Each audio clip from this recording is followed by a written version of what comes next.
ராஜபாளையத்தில் ஓட்டுநர் பயிற்சி பள்ளிக்குள் தாக்குதல் நடத்தப்பட்ட விவகாரத்தில் தாக்குதல் நடத்திய நபரின் ஓட்டுநர் பயிற்சி பள்ளியின் உரிமம் தற்காலிகமாக ரத்து செய்யப்பட்டுள்ளது.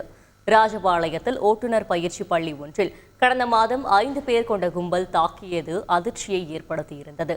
இதுகுறித்து வழக்கு பதிவு செய்து போலீசார் விசாரணை நடத்திய போது தாக்குதல் நடத்தியது மற்றொரு ஓட்டுநர் பயிற்சி பள்ளியின் உரிமையாளர் வேல்முருகனும் அவரது நண்பர்களும் என்று தெரிய வந்தது.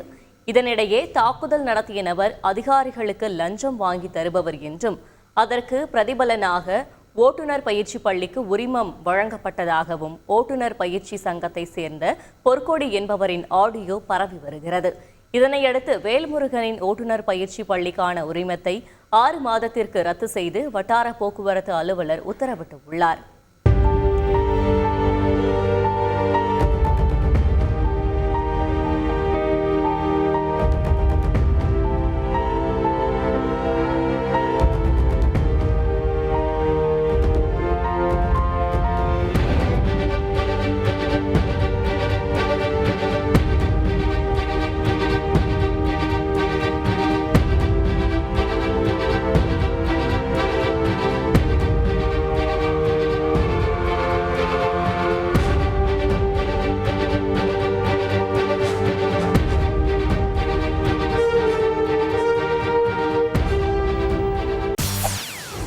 செய்திகளை உடனுக்குடன் தெரிந்து கொள்ள உடனே சப்ஸ்கிரைப் பண்ணுங்க.